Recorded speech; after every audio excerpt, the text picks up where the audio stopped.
बहुत हेल्प करते हैं। कहाँ से आया? मैं इंडिया असम से आया हूँ। हाँ, इसका घर है बांग्लादेश। इधर आके बहुत ही अच्छा लगा। और इधर एक फेमस आदमी है जूनियर मिशा सौदागर।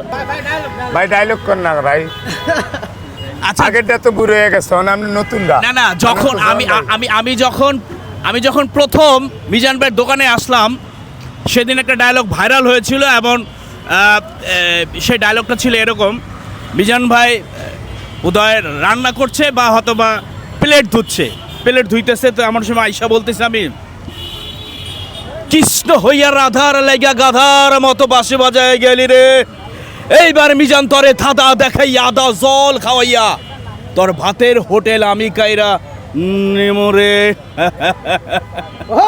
बढ़िया। তো अच्छा बरिको।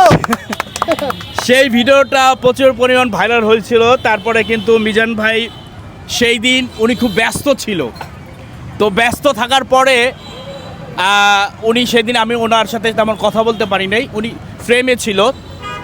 তারপর অনেক ভিডিও করেছি ওনার সাথে। তো বিষয় হচ্ছে যে আমি একজন সচেতন নাগরিক হিসাবে যেটা বলতে চাই যে মিজান ভাইয়ের মতো মানুষ, একজন সামান্য ফুটপাতে ব্যবসায়ী, উনি যদি প্রতিদিন 100 লোককে ফ্রিতে খাওয়ায়, সারা বাংলাদেশে লক্ষ লক্ষ রেস্টুরেন্ট ব্যবসায়ী রয়েছে, আমার মনে হয় কয়জন 100 জনকে খাওয়ায় আমার জানা মতে আমি দেখি নাই। 10 জন করে খাবাইলে রাস্তাঘাটে আর হইন না, লোক খাইতেন না।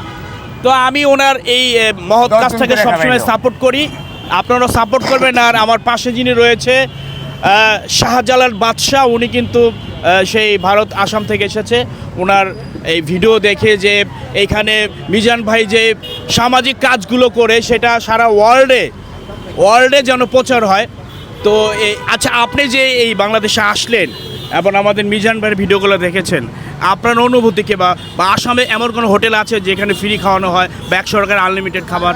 মানে এরকম থাকতে পারে, কিন্তু আমি আমার চোখে পড়ে নাই। আর বিশেষ করে মানে এই যে মিজান ভাই যেগুলা কাজ করতেছে, আমি বিশেষ করে সামাজিক কাজগুলা করি বা যারা সমাজের সাথে জড়িত, যারা ভালো কাজ করে তাকে আমি সবসময় সাপোর্ট করি। আর এই জন্যই আসা আর কি, যে একজন মিজান ভাইয়ের মতো মানুষ এত সুন্দর কাজ করতেছে। এই যে আপনি বললেন ঢাকা টাউনে, কথা হইলো আমরা সবাই গরিব দুঃখের পাশে যদি থাকি, 10 জন করেও যদি আমরা খাওয়াই, মোটামুটি রাস্তাঘাটে যে পড়ে থাকে, যারা খাইবার না পায়, ওইরকম মানুষ আর রাস্তাঘাটে থাকবে না আশা করি। 5 লাখ খরচ করে যে মানুষ হজ করতে যায়, গদ্দিওর সামনে কিন্তু হজ হেরে দিছে, এটা চলে দেয় না। আঙ্গ বাঙালির হয়েছে এই খাসালত 5 লাখ টাকা যে হজ করে করতে যায় খরচ করে, আমি মনে করি হ্যাঁ দেখাইতো যায় দেশের পাবলিকেরই। 5 লাখ টাকা যদি আপনি অসহায় মানুষের 64 ডিস্ট্রিক্ট ঘুরে খাবাইলেও 5 লাখ শেষ হইব না। কি হজ কিনতে যায় টিয়া দিয়ে, আমি বুঝি মানে টিয়া দিয়ে এলে হ্যাঁ নাকি গুতাইব কম কবরের ভিতরে। আল্লাহ ভাই, আপনি এই যে আসলেন আমাদের সুদূর ইন্ডিয়া থেকে, এখন আপনি একটু বলেন এই ভাইরাল মিজান আগারগাঁও তালতলার যে হোটেলটা, এটা আপনার কেমন লাগছে, ওভারভিউটা বলেন। এক কথায় বহুতই ভালো লাগছে। মানুষ আইতেছে, খাইতেছে, কেউ বিল দিতেছে, যার বিল নাই বা গরিব দিকে মানুষ ফ্রিতে খেয়ে যাইতেছে ভাই। মানে দরবার যে মানুষের নাম দিছে, এমনি কি দিছে ভাই, এমনি তো আর দেয় নাই ভাই। আচ্ছা ভাই, যেহেতু আপনি ভারতের আসাম থেকে আসছেন, আপনি একটু আঞ্চলিক ভাষায় কথা প্র্যাকটিস করেন, আমরা একটু শুনি।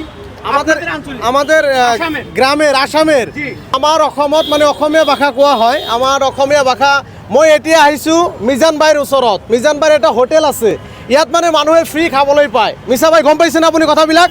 মানে বহুত ধনী মানুহ আছে, সেইবিলাক মানুহে খুৱাব নোৱাৰে, কিন্তু এই মিজান ভাইৰ নিচিনা এজন মানুহ ইমান মানুহক হেল্প কৰি আছে, মানে ভাষা নাই কোৱাৰ কাৰণে। এইটো মোৰ অসমৰ এছামিজ লেংগুৱেজ হয়, ফেমাস ল্যাঙ্গুয়েজ এইটো আমার। আলহামদুলিল্লাহ আলহামদুলিল্লাহ। কোন ভাই বুঝি পাইছে নাকি? ভাই বুঝিছে নাকি? গম পাইছে মানে বুঝছেন? বলছেন আলহামদুলিল্লাহ, তাহলে ঠিক আছে। এই মিজান ভাই কি কইছে বুঝছেন কিছু? ভাই এক দেশের গালি আরেক দেশের বলি, আমি এটাও দেখছি। যেমন আমি কক্সবাজার हिंदी समझ में आता है आपको? हिंदी आता है? हिंदी लैंग्वेज आपको आता है? मालूम है तोरा? মিষ্টি বুঝি না, 10 আর কইলে 2টা বুঝি ভাই। बुझे ना तो भाई हिंदी को की होइबो। तो गाइस मैं आज आया हूँ मिजान भाई का जो होटल है, इधर थोड़ा घूमने के लिए आया था। इस आदमी मतलब लोगों को बहुत हेल्प करते हैं। हेल्प कर रहा है, हाँ बहुत हेल्प करते हैं। कहाँ से आया? मैं इंडिया असम से आया हूँ। हाँ, इसका घर है बांग्लादेश। इधर आके बहुत ही अच्छा लगा। और इधर एक फेमस आदमी है जूनियर मिशा सौदागर। आपका एक डायलॉग हो जाए। निशा भाई किंतु भाई 1 मिनट निशा भाई बहुत ही अच्छा लगा, बांग्लादेश में आके बहुत ही अच्छा लगा। मानसिकता খুবই ভালো। तुम बहुत खतरनाक लड़का हो, मैं हो डेंजर ম্যান। এখন এই মুহূর্তে এতে নিয়েছেন ভাই আপনি এতে নিয়েছেন